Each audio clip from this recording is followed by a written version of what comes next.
Kita akan masuk ke judul kita pada siang ini teman-teman sekalian, antara kemaksiatan dan masalah. Saya akan bacakan apa yang disebutkan oleh penulis. Kata beliau, ada kalanya seorang pemuda terjerumus dalam salah satu kemaksiatan. Misalnya kita terjerumus dalam kemaksiatan ini. Lalu dia berusaha sekuat tenaga untuk membebaskan diri darinya dan mencari faktor penyebabnya.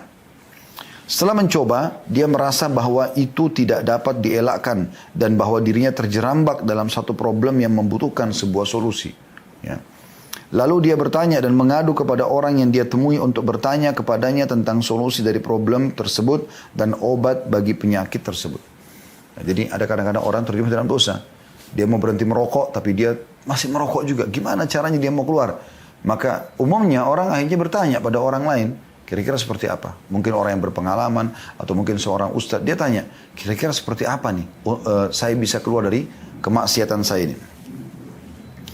Pada suatu hari, tukang pos, kata beliau, ya, membawa sebuah surat dari seorang pemuda yang mengadu karena dia terjerumus dalam suatu kemaksiatan. Maksudnya, tukang pos membawa sebuah surat yang dia berikan kepada si penulis ini ya, Syekh Abdullah Ad-Duwaish ini ya.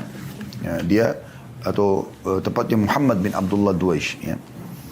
Pada suatu hari tukang pos membawa sebuah surat dari seorang pemuda yang mengadu karena dia terjerumus dalam sebuah kemaksiatan. Dia berkeluh kesah anak muda ini kepada Syekh Muhammad bin Abdullah ini, bagaimana caranya saya keluar dari kemaksiatan ini. Saya menulis sebuah surat panjang untuknya yang di dalamnya berisi apa yang saya lihat sebagai solusi syar'i baginya. Lalu dia mengirim surat kepada saya sebagai ucapan terima kasih dan penghargaan. Beberapa bulan kemudian tukang pos membawa surat lain untukku dengan tulisan dan problem yang sama, tetapi dengan nama yang lain. Ya. Akhirnya saya tahu bahwasanya dia orang yang sama. Dan saya katakan kepadanya, dia mempunyai solusi yang tersimpan dalam satu hal, yaitu keinginan yang sungguh-sungguh dan tekad yang benar untuk meninggalkan kemaksiatan tersebut. Jadi Syekh Muhammad menceritakan tentang masalah, dia pernah mendapatkan sebuah surat dari tukang pos, anak muda menyebutkan namanya, menyebutkan maksiat yang dia lakukan dan dia minta solusinya. Lalu diberikanlah saran. Beberapa bulan kemudian, ternyata setelah itu dibalas suratnya ucapan terima kasih. Kemudian, tentu ini cerita sebelum ada handphone ya, di masa-masa pada saat orang masih banyak menggunakan surat pos gitu. Kemudian berkatalah Syekh Muhammad ini bahwasanya beberapa bulan yang kemudian datang lagi surat dan kurang lebih masalah yang sama gitu, tapi menggunakan nama yang lain. Maka beliau pun mengetahui bahwasanya orang yang menulis suratnya orang yang sama, masih orang yang sama, tapi terjerumus dalam dosa yang sama lagi. Maka beliau pun akhirnya memberikan gambaran bahwasanya sesungguhnya solusi yang terbaik dalam meninggalkan dosa yang sedang Anda lakukan adalah tekad dan kesabaran. Itu yang dibutuhkan sehingga Anda bisa meninggalkan dosa yang sedang Anda lakukan itu. Kemudian beliau mengatakan, ada sabda Nabi SAW yang berbunyi, "Ma min abdin mu'minin illa walahu dzambun ya'taduhu al-fainata ba'da al-faina." Saya ulangi, "Ma min 'abdin mu'minin illa walahu dzambun ya'taduhu al-faina ba'da al-faina, aw dzambun huwa muqimun 'alaihi la yufariqu hatta yufarika ad-dunya. Innal mu'mina khuliqa muftinan, tawwaban, nasiyan idza dzukira dzakar." Artinya tidak seorang pun hamba yang beriman melainkan dia mempunyai dosa yang dilakukannya dari waktu ke waktu. Jadi ada dosa yang kadang-kadang kita tidak bisa luput darinya, terulang lagi, ya. Atau dosa yang senantiasa berada padanya yang tidak berpisah darinya sehingga dia berpisah dengan dunia. Ya, jadi dari dosa ke dosa yang lain. Jadi sering kali terjadi begitu. Ya. Sesungguhnya orang yang beriman itu diciptakan, kata Nabi SAW, sebagai orang yang diuji lagi banyak bertaubat. Artinya ujiannya banyak. Ada orang diuji karena ini, ada orang diuji karena itu. Ya. Matanya melihat yang haram, telinganya mendengar yang haram, mungkin tangannya menjamah yang haram, kakinya melangkah yang haram. Ada saja yang dia lakukan atau lisannya mengucapkan yang haram. Ya. Dan orang mukmin, kata beliau, kata Nabi SAW, diciptakan sebagai orang yang diuji, lagi banyak bertaubat, pelupa, namun jika diingatkan dia ingat. Ya. Artinya bukan berarti ini sifat buruk ya, tetapi Nabi SAW seakan-akan yang menyampaikan pesan kepada kita, tidak ada orang yang suci, orang bisa berbuat salah. Gitu kan? Yang penting kembali kepada hadis Nabi yang lain, ya, semua anak Adam berbuat salah, tapi sebaik-baik mereka adalah yang bertaubat. Ya, dan berusaha tidak kembali kepada dosa tersebut. Dan makna hadis ini bukan berarti Anda berpegang mengatakan, oh kalau begitu hadis Nabi kan jelas masih ada dosa pasti terikat bagi orang beriman. Bukan itu yang dimaksudkan. Artinya orang mukmin itu walaupun dia coba menjaga, ada saja dosa yang mungkin dia tidak sengaja lakukan. Misalnya tidak sengaja dia lihat sesuatu yang haram. Kayak kita di Indonesia misalnya. Bagaimana caranya teman-teman kita luputkan pandangan mata kita dari sesuatu yang haram? Kita bukan berarti selalu melihat ya, tapi mungkin kita sedang jalan ke pasar. Ya. Bukan hanya laki-laki. Perempuan pun misalnya. Pada saat dia sedang jalan dan dia temukan ada ibu-ibu yang tidak pakai jilbab. Bukankah itu kemungkaran? Dia pun tidak boleh melihat itu. Dia tidak boleh membiarkan itu. Tapi kadang-kadang karena sudah ini keadaan negara kita misalnya atau keadaan masyarakat, maka kita menganggap biasa. Ya. Nah ini yang dimaksudkan. Jadi bukan dia sengaja memang memprogramkan seperti orang tiap malam ke diskotik, tiap malam ke karaoke, tiap hari mabuk. Bukan itu yang dimaksud di sini ya.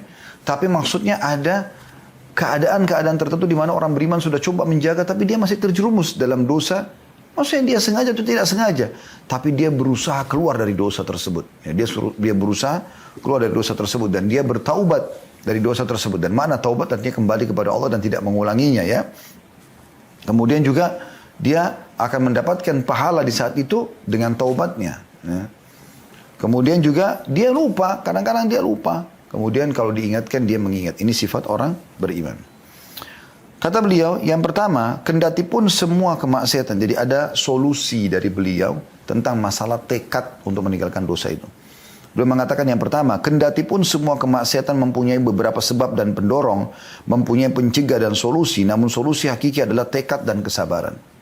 Jadi saya ulangi, kendati pun semua maksiat mempunyai beberapa sebab dan pendorong. Misalnya orang tertarik dengan lawan jenis, misalnya orang mendengar yang haram, misalnya orang menjamah, misalnya dan segala macam ya. Mempunyai pencegah dan solusi, tapi dia juga bisa mencegahnya. Namun solusi, ya, dia mencegah misalnya dengan dia meninggalkan. Ini tempat kalau dia lewatin dia teringat masa lalunya, maka dia cari jalan yang lain misalnya. Ya, kan ada saja, dia tinggalkan teman-teman yang buruk komunitasnya, kan itu. Itu bisa saja terjadi sebagai solusi dalam hidupnya. Tapi beliau mengatakan solusi yang terbaik yang pertama bagi orang yang mau meninggalkan dosa ya, adalah mereka punya tekad dan kesabaran. Bertekad betul, enggak saya harus hijrah, saya harus menjadi orang lebih baik, saya harus berubah gitu kan. Saya harus ibadah. Dia tekankan pada dirinya itu dan kesabaran. Ya, saya pernah jelaskan teman-teman sabar di 3 hal. Sabar dalam mengerjakan ketaatan, karena untuk sholat malam, untuk baca Quran, untuk berzikir, untuk hadir dalam majelis ilmu seperti ini misalnya, untuk segala macam ini butuh kesabaran. Ya. Kemudian juga meninggalkan dosa butuh kesabaran, godaan besar, kita manusia, kita lemah, kita butuh sabar pada saat datang godaannya. Ya. Dan beda pahalanya antara orang yang sedang diuji oleh Allah Subhanahu Wa Taala karena ada godaannya dan dia tinggalkan, dia sabar, dengan orang yang meninggalkan dosa karena tidak ada peluangnya. Ya. Dan yang ketiga sabar terhadap ujian harian. Kata beliau, seandainya seseorang kehilangan kunci mobilnya di padang pasir yang tandus, maka pilihan satu-satunya baginya adalah mencarinya. Ya, di padang pasir yang tandus tidak ada lagi orang situ, kuncinya hilang. Lalu apa solusinya? Dia jalan kaki juga mungkin sulit mendapatkan jalan, maka tidak ada jalan lain kecuali dia harus mencari kunci tersebut. Dan ini pekerjaan yang berat dan sukar, karena bisa saja tertanam ke dalam tanah pada saat itu. Ketika dia bertanya kepada orang yang dapat menunjukkannya untuk memecahkan problemnya, maka dia tidak akan mengatakan kepadanya lebih dari ucapan, carilah dia di tempat kamu menghilangkan kunci tersebut.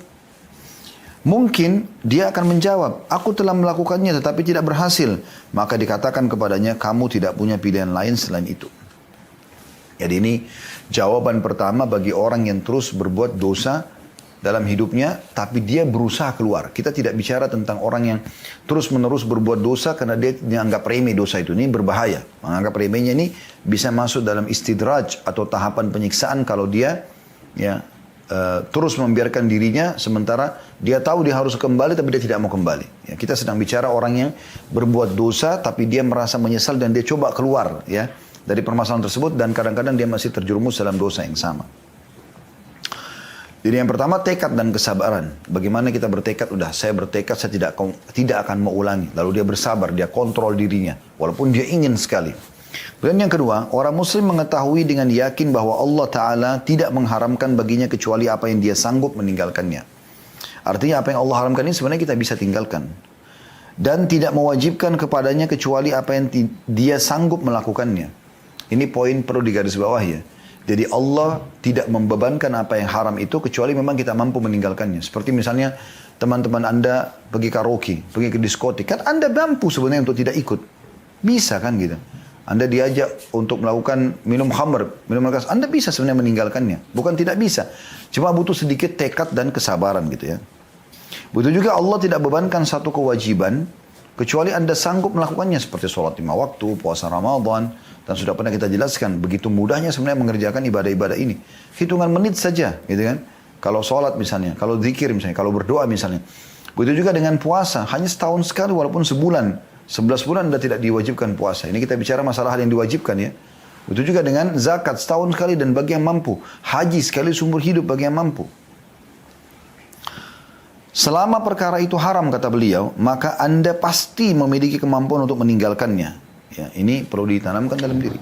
Tidak ada sesuatu yang berat untuk kita meninggalkan dosa itu gitu. Dan selama itu wajib, maka Anda pasti memiliki kemampuan untuk melakukannya. Jadi Allah begitu memberikan. Kalau Allah haramkan sesuatu, maka Allah berikan kita kemampuan untuk meninggalkannya. Kalau Allah bebankan kewajiban, Allah juga memberikan kemampuan untuk melaksanakannya. Itu penting untuk digarisbawahi. Ya. Jadi jangan selalu bilang syaitannya kuat nih. Enggak, itu enggak benar. Syaitannya lemah. Karena Allah mengatakan inna kaida syaitani kana dhaifa. Syaitan itu lemah. Ya. Jadi yang bergejolak dalam jiwa ini yang harus kita kontrol. Iblis pada saat dia tidak mau sujud kepada Adam. Kan kita tahu sekarang pimpinan syaitan iblis. Baik, pada saat itu siapa yang goda iblis? Dirinya sendiri bergejolak. Karena jiwa ini kan ada cenderung pada kebaikan, cenderung pada keburukan. Tinggal bagaimana kita bertekad dan mengontrolnya. Kita punya tali kekangan untuk memegangnya gitu ya. Begitu juga dengan kewajiban. Pasti Anda mampu mengerjakannya. Allah berikan Anda potensi untuk itu. Kecuali apabila seseorang sampai pada keadaan benar-benar terpaksa. Maka ketika itu beban syariat tersebut gugur darinya. Misalnya dia wajib sholat berdiri. Tapi pada saat itu dia sakit, dia nggak bisa. Maka gugur sholat berdiri. Dia bisa sholat duduk. Duduk nggak bisa, dia bisa baring misalnya. Kan gitu. Ramadan, lagi dia musafir, sakit. Dia boleh ganti di hari yang lain. Kan gitu. Atau misalnya dia hilang akal. Gila. Ya kan? Gugur darinya syariat. Sampai dia sadar. Sebagaimana orang tidur. Sampai dia bangun. Sabda Nabi SAW, Rufi al-qalam an thalatha. Diangkat pena catatan amal. Ya, amal baik dan juga dosa itu dari tiga orang. Ya, anil majnun hatta yafiq, orang gila sampai dia sadar. Anil sabih hatta yahtalim, anak kecil sampai dia balik. Wa anil naim hatta yastayqid, dan orang tidur sampai dia bangun. Ya. Kemudian yang ketiga, bedakan antara sesuatu yang sulit dan sesuatu yang mustahil. Sulit berarti Anda bisa, mustahil berarti memang Anda tidak bisa gitu kan. Antara sesuatu yang berat Anda tinggalkan dan sesuatu yang sulit.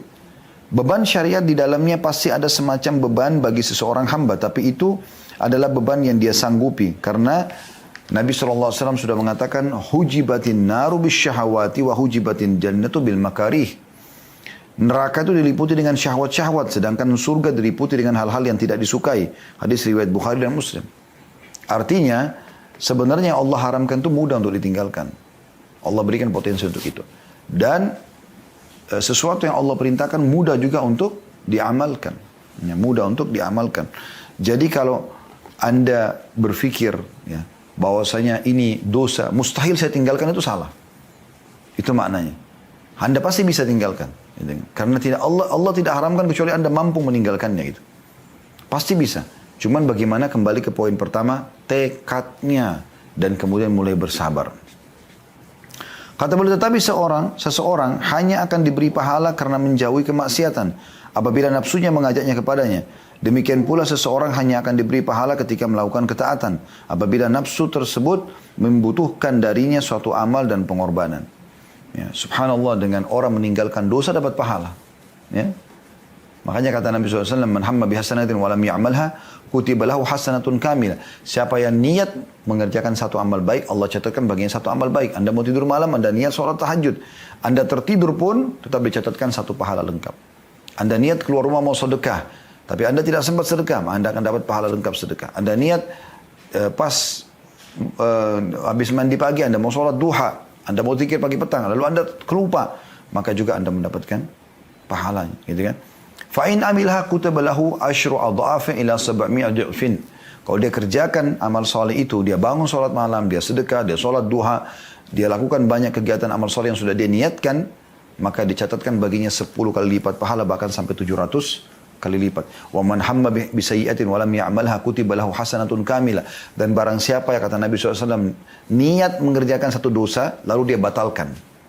Dah, saya enggak mau karena saya takut Allah larang itu. Dicatatkan baginya satu pahala. Fa in amilha kutiba lahu sayyi'atun wahidah. Kalau dia kerjakan dosa itu akan dicatatkan baginya satu dosa saja. Bayangkan rahmat Allah luas ya. Niat mengerjakan amal soleh, baru niat dapat pahala. Dikerjakan 10 sampai 700 kali lipat. Berbuat dosa dibatalkan dapat pahala. Dikerjakan cuma dicatat satu dosa saja. Yang keempat, perasaan pemuda bahwa dia jatuh dalam kemaksiatan berbeda dengan perasaannya bahwa dia jatuh dalam sebuah atau suatu problem. Yang pertama, merasakan keterbatasannya, kelemahan imannya dan kebutuhannya untuk mengobati penyakit yang sebenarnya. Itu kalau dia buat maksiat ya. Adapun yang kedua, dia sibuk mencari sebab yang sebenarnya dan solusi yang syar'i untuk mencari solusi apa yang dia namakan sebagai problem.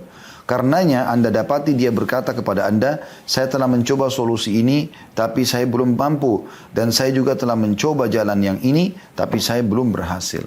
Ya. Jadi di sini saya ulangi kembali poin keempat ini supaya lebih jelas. Perasaan pemuda yang tadi yang bertanya pada dia nasihatin sekarang, dan ini mungkin bisa jawab buat kita juga, bagaimana keluar dari kemelut dosa gitu kan. Perasaan pemuda bahwa dia jatuh dalam kemaksiatan berbeda dengan perasaannya bahwa dia jatuh dalam suatu problem. Dia tahu nggak itu dosa?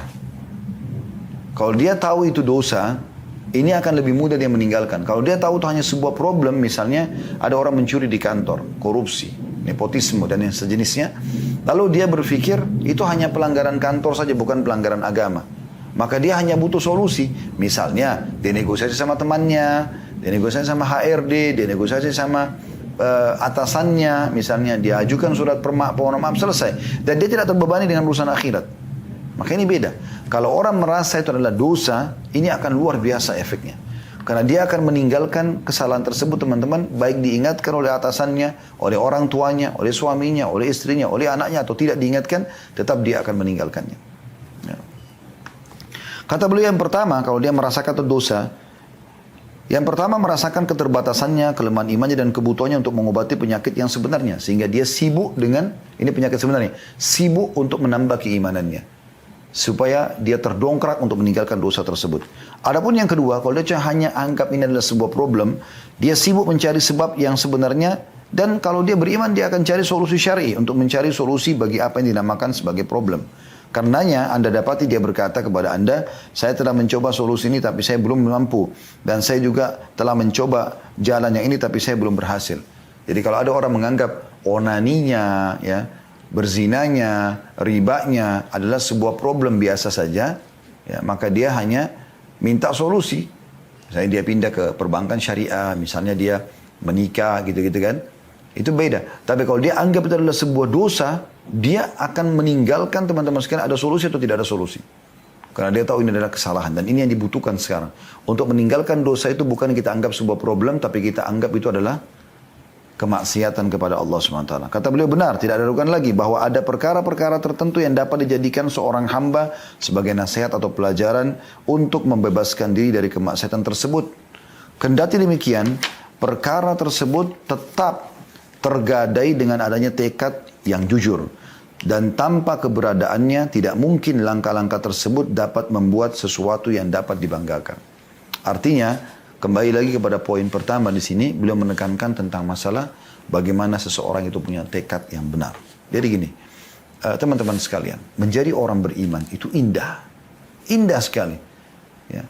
Karena kita penuh dengan kejujuran, ya, syukur, berterima kasih, ya, kita menjaga hubungan kita sama Allah, menjaga hubungan kita sama makhluk, ya, dan kita tahu kalau kita menjadi orang beriman dan kembali ke jalan Allah, kita akan menjadi orang baik karena jujur, amanah, tanggung jawab, bakti sama orang tua, jenguk orang sakit, bantu orang susah, semua itu kita sibuk kerjakan, gitu kan, kebaikan-kebaikan, dan kita mengejar keutamaannya. Sementara, ya, kalau kita di sisi lain juga kita meninggalkan kemaksiatan, kita meninggalkan bohong, kita meninggalkan ganggu orang, mencuri, riba dan segala macam. Jadi kita jadi orang yang baik. Ya. Kalau orang yang tidak mau meninggalkan ini semua, teman-teman sekalian ya, nanti dia tetap dalam kesalahannya, maka dia akan buruk, pasti buruk. Dan di mata manusia buruk, di mata Allah buruk. Misalnya terus dalam bohongnya, terus dalam ribanya, terus dalam mabuknya dan segala. Ini semua hal-hal yang perlu digarisbawahi sehingga kita bisa kembali ke jalan Allah SWT. Dan saya harap dalil tadi yang kita sebutkan teman-teman jangan dianggap sekali lagi, jangan ditunggangi. Dikatakan bahwasanya itu kan ternyata Nabi SAW mengatakan orang beriman tetap akan terjerumus dalam sebuah dosa yang dia tidak berpisah dengannya kecuali pada kematian. Ini dan dia kemudian membiarkan dia tetap dalam ribanya, membiarkan dirinya dalam kebohongannya dan seterusnya karena menganggap inilah yang difahami dari hadis. Padahal keliru. Sudah kami jelaskan. Maksudnya adalah orang beriman itu bisa saja dia terjerumus lagi dalam dosa yang dia sengaja atau tidak sengaja, tapi belum tentu dosa yang sama. Gitu kan? Cuman dia selalu berkecamuk dalam jiwanya untuk kembali ke jalan Allah SWT dan beliau coba memberikan solusi itu. Teman-teman sekalian, ada beberapa contoh dari orang-orang beriman yang menikmati keimanannya dan sebagaimana saya katakan tadi sebenarnya nikmat sekali orang menjadi orang beriman itu dan bagaimana Anda terus saja telusuri dan Anda menjalin terus hubungan baik dengan Tuhan Anda. Saya sebelum menyampaikan kisah-kisah ini, sebenarnya kisah ini sudah pernah kami sampaikan di beberapa judul di YouTube ya. Tapi saya sarankan tetap kembali dan sering dengarkan ceramah kami di playlist. Kenalilah Tuhanmu kau akan bahagia. Saudaraku inilah pondasi agamamu. Saudaraku inilah rahasia rezekimu. Ya.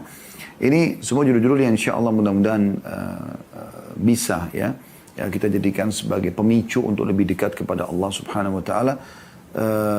Dan juga ada indahnya menjalin hubungan dengan Sang Pencipta ya.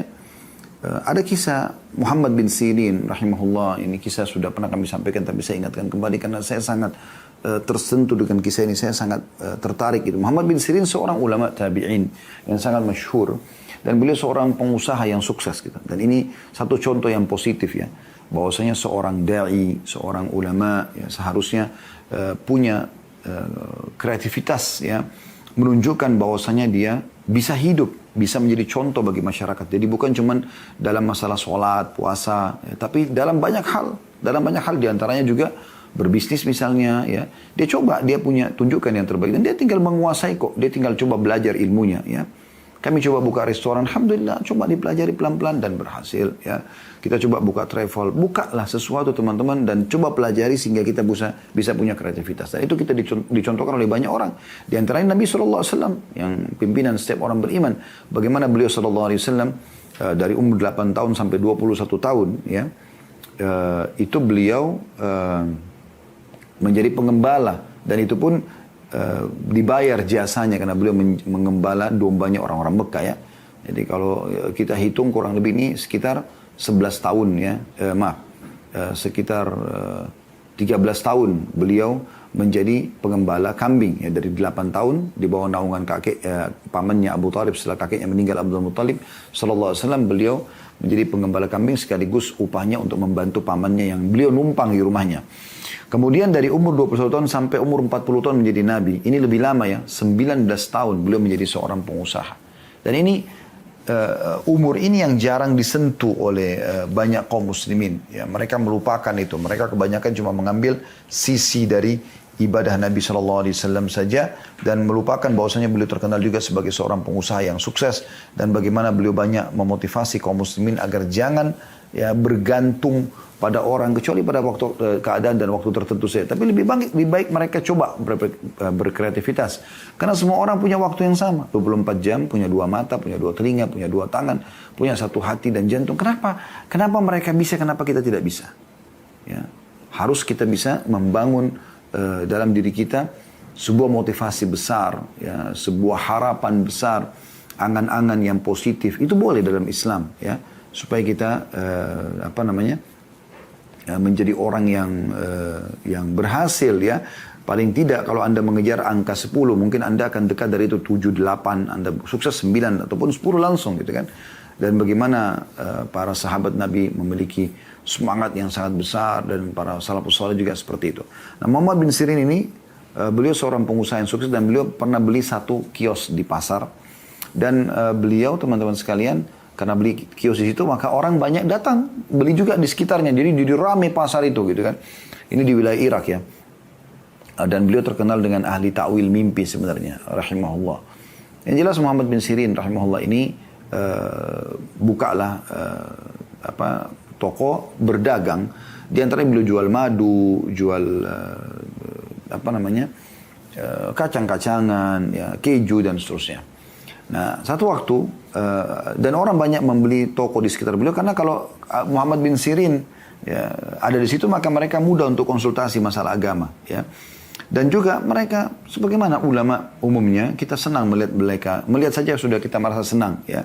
Sampai kata Ibnu Qayyim rahimahullah ini dalam poin yang lainnya mengatakan kami kalau merasa iman kami lemah kami datang melihat Ibnu Taimiyah, dengan melihatnya saja guru kami sudah merasa bertambah iman karena mereka orang yang dekat kepada Allah Subhanahu wa taala. Yang jelas Muhammad bin Sirin rahimahullah ini juga seperti tanda kutip ya dinobatkan oleh orang-orang pasar, apa yang Muhammad bin Sirin beli mereka beli, terutama dari makanan, ya. Kenapa sih Muhammad bin Sirin ini seperti kalau kita sudah majelis fatwa, ya, kalau beliau lakukan berarti beliau sudah berhati-hati dari hal yang haram. Yang jelas teman-teman sekalian, beliau punya kisah unik, ya. Pernah satu kali ada orang datang belanja di toko beliau dan orang ini karena asyik ngobrol, dia lagi pegang sebuah barang, gitu kan. Dan barang ini harganya 2 dirham, gitu. Maka berkatalah ya, pada saat itu Muhammad bin Sirin pada saat dia mau keluar, wahai saudaraku, barang yang sedang kamu pegang itu belum kamu bayar, 2 dirham itu. Maka kata dia, saya sudah bayar. Kata Muhammad bin Sirin, demi Allah kau belum bayar. Karena kios-kios berdekatan, orang dengar, akhirnya mereka dengar, sumpah Muhammad bin Sirin, ada apa nih, kenapa Muhammad bin Sirin sumpah nih, gitu. Maka orang-orang pada datang semua, lalu orang itu mengatakan, demi Allah saya sudah bayar. Ya, dia sempat mengatakan, demi Allah saya sudah bayar. Kata Muhammad bin Sirin, demi Allah kau belum bayar. Maka orang pada datang lalu mengatakan, kenapa wahai Muhammad bin Sirin, ada apa orang ini? Dia bilang orang ini ngambil barang, 2 dirham yang di tangannya, dia belum bayar. Lalu kemudian, ya, dia mau bawa, maka saya ingatkan kalau dia belum bayar gitu. Dia bersumpah, maka saya pun bersumpah gitu. Ya. Maka kata Muhammad bin Sirin, bayarlah barang itu atau kembalikan di tempatnya, gitu kan? Maka orang-orang di pasar mengatakan, wahai Muhammad bin Sirin, kami bingung dengan ini, kejadian ini. Kemarin, ada kejadian kemarin rupanya, ya. Anda menolak transaksi, ya, dengan keuntungan 40.000 dirham. Karena syubhat, hari ini Anda bersumpah pertahankan 2 dirham. Nah, kita masuk dulu ke kisah. Ada apa sih kemarin ini? Rupanya ada orang datang membawa keju. Zaman dulu transportasinya unta, ya.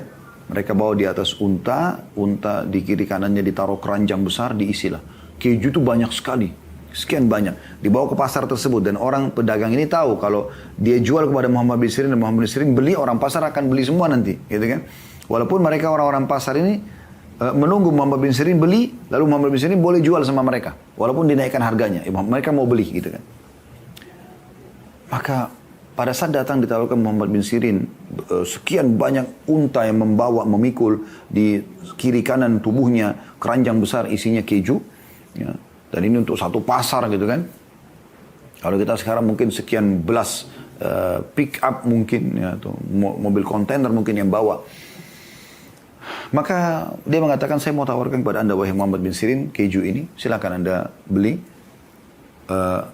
Saya akan jual kepada anda harganya sekian. Ya.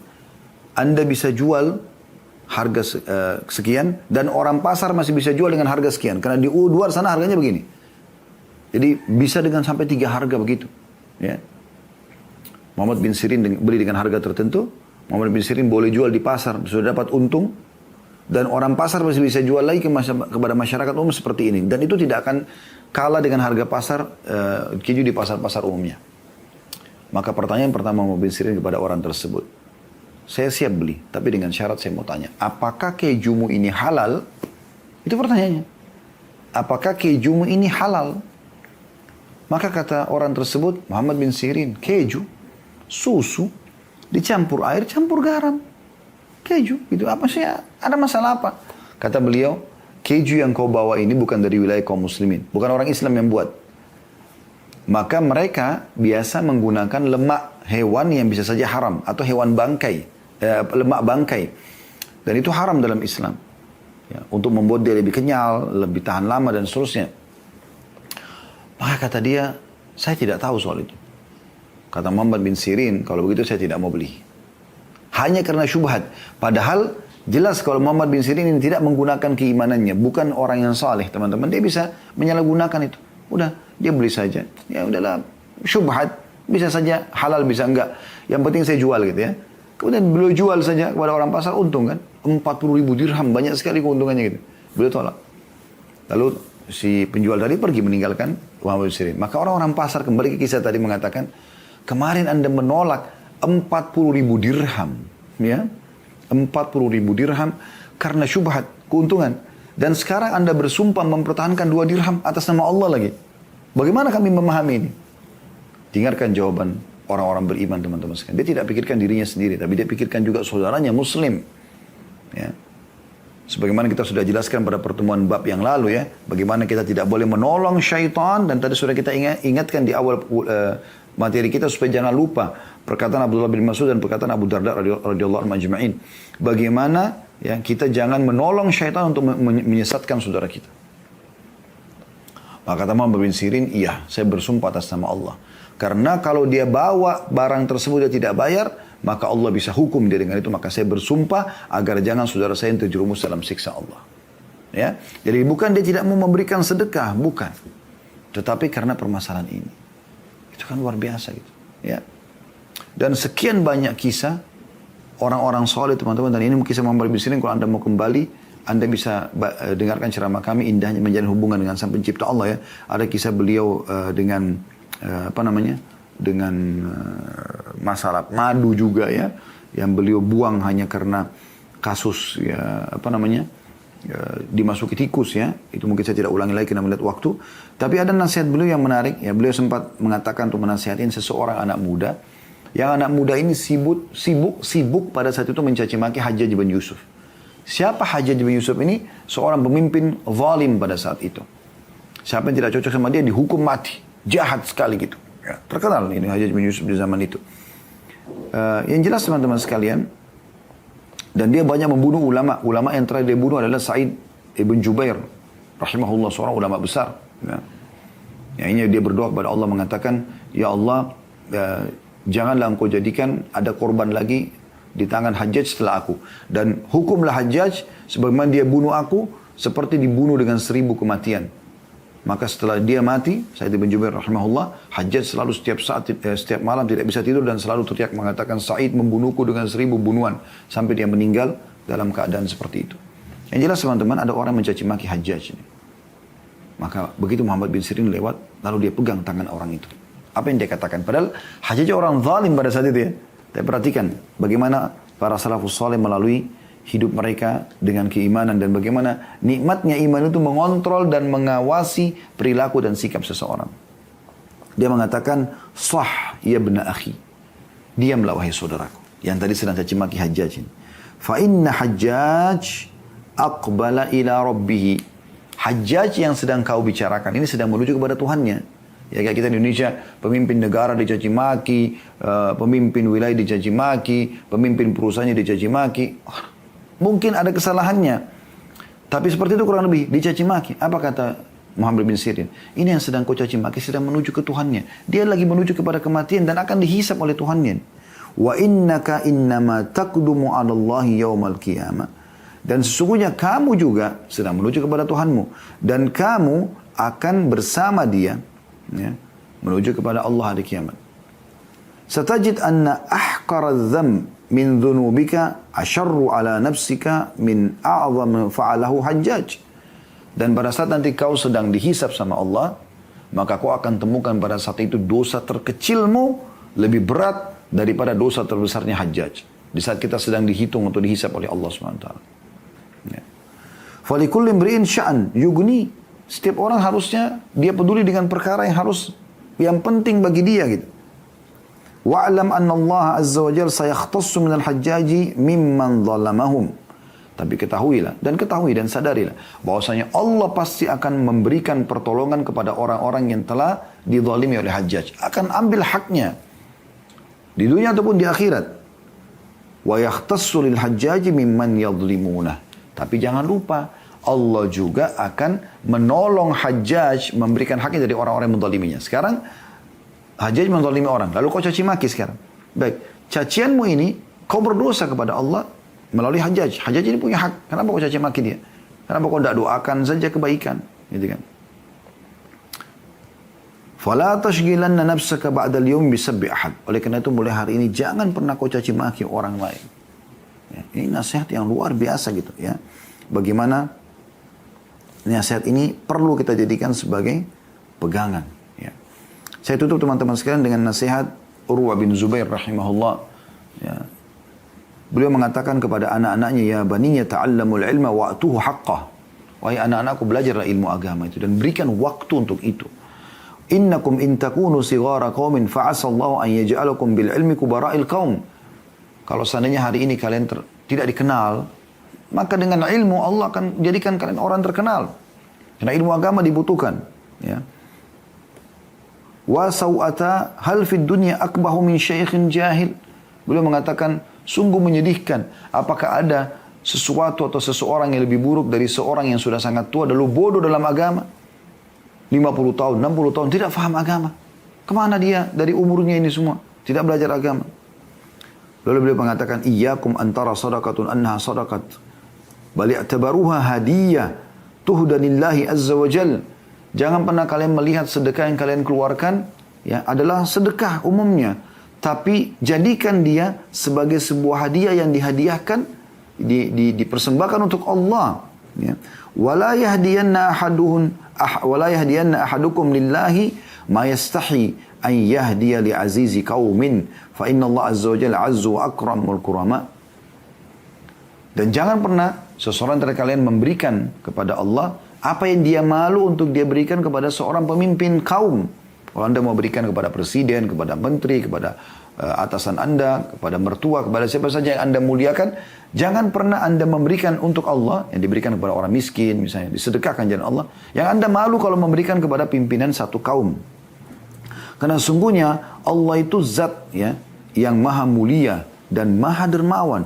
Wa ahaqqu an takhtaru li hadiyatikum, dan paling pantas kalian pilih dan sortir hadiah yang paling bagus. Lalu beliau berkata lagi, ya baniya idza ra'aitum min rajulin fi'latal khair fa'ammilu bihi al khair. Wahai anak-anakku, kalau kalian lihat seseorang melakukan satu perbuatan baik, maka nilai baiklah orang itu. Wa in kana fi nadharin nasi rajulu su, walaupun di mata orang dia buruk.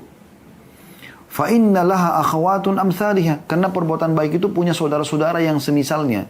Dia enggak mungkin buat baik kecuali ada perbuatan baik yang lainnya. Wa idza ra'aitum min rajulin fi'lata syarr fahdharuhu wa in kana fi nadharin nasi rajulun khair. Kalau kalian lihat seseorang melakukan satu perbuatan buruk, maka hati-hati dari dia, walaupun dia baik di mata orang, ya. Fa innallaha akhawatun amsalihha, karena perbuatan buruk itu punya saudara-saudara. Wa alamu an hasanati tadullu ala akhawatiha wa anna sayyiati tadullu ala akhawatiha. Ketahuilah perbuatan-perbuatan baik itu menunjukkan ada saudara-saudaranya, dan perbuatan buruk menunjukkan adanya saudara-saudaranya.